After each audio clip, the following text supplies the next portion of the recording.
In this video, we're going to just do a couple more examples of just the basic how to use the derivatives of arcsines and cosines, the inverse trig functions. So I took a second and wrote down all of the different formulas. If you watch the other video, I think we did sine, cosine, and tangent, if I'm not mistaken, or it might have been secant. I'm not so sure. I think it was sine, cosine, and tangent. Now, when you get to the cosecants and the secants, I have these kind of across from where sine usually goes with cosecant, cosine goes with secant, and tangent goes with cotangent. And I agree, tangent goes with cotangent as far as what the rules are. But it's easier to think of as sines and cosines going together. Here's the sine, here's the cosine. They're basically the exact same thing. When you do the derivative of cosine, you get a negative. Now, there's reasons why the negative is there, and it is because taking the derivative of cosine gives you a negative. But it's really easy to kind of pair up sine and cosine. And then secant and cosecant, it is a little bit backwards from what you might think, because sine goes with cosecant, however cosecant gets the negative. So I normally think of secant kind of like the sine in this pair, and then cosecant like the cosine, even though it's not really. So the secant's kind of the basic one, and that has the positive version, and then the cosecant is the negative. So the cos, all the cos get the negatives, and all the sines and secants and then regular old tangent, those are all positive. Now, difference between arcsine and arcsecant, they're very similar. Now notice when you have the arcsecant and arccosecant, you need the absolute value on there. But the other thing that's kind of weird is the 1 minus u squared flips around to being u squared minus 1. So what I think of the little u on the outside being kind of like a magnet. Now I know there's no magnetism to it, but you see how they kind of stick together? If you remove it, then the u squared floats to the other side, away from the square root. So that's just one way of remembering that. So if you have the secant, you get the extra u out front, and then these two u's kind of magnetize together. Now, again, there's no magnetism in there, but it's just a way of remembering it. All right, so once we have the formulas, we did a application problem in the other video. Let's see what happens if we just want to do a regular old, straightforward derivative.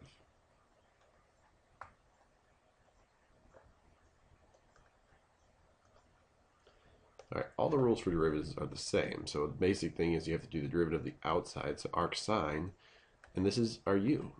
So then du would be 2 over, well, arcsine is the square root of 1 minus u squared, so 4x squared.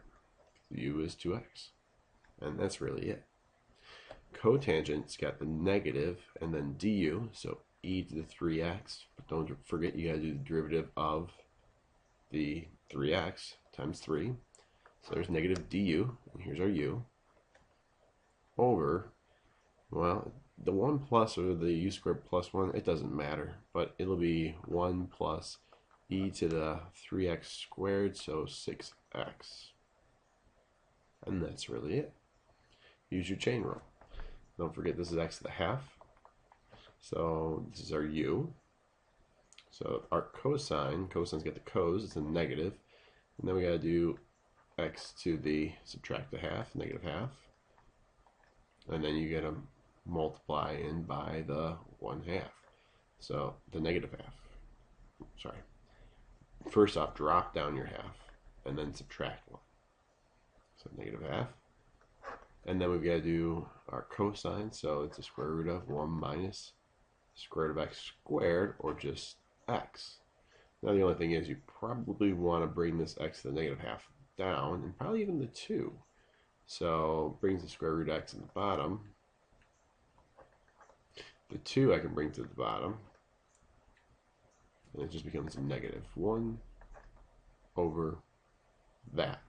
But you bring the square root of x in there, distributed, and all that fun stuff, but I don't know, I'd probably leave it be.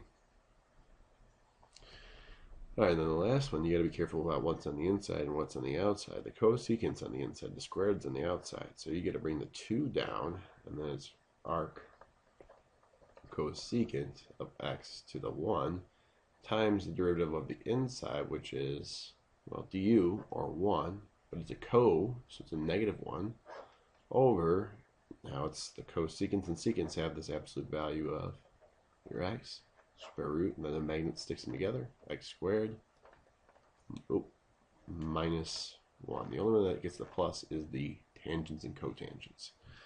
Now, this one's superfluous, don't need it, and here's our answer. Probably should have some parentheses around that cosecant. So the different formulas are kind of complex, but your rules for using them are exactly the same.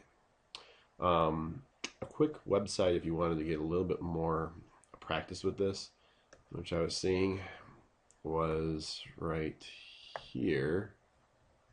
Let me see if I can't get the whole screen up there at the same time. So here's this math UC Davis. That's quite the big thing. But if you just search for inverse trig derivatives, that's what I did. You see the top right here. And this is the page that I came up with. And it's got some information about that. It talks about where the regular sine function is 1 to 1.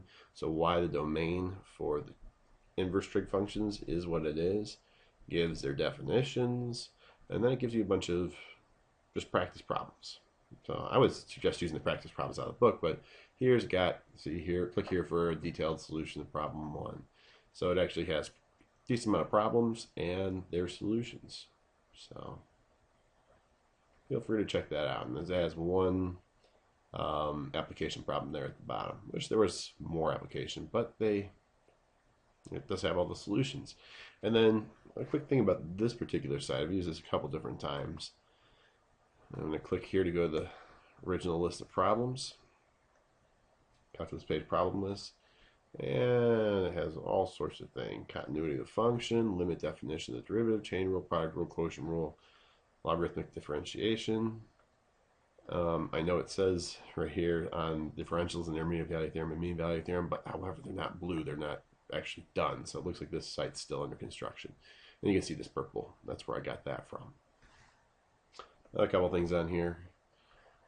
Use substitution. You haven't, you can do with that. Integration by parts. We haven't done that yet.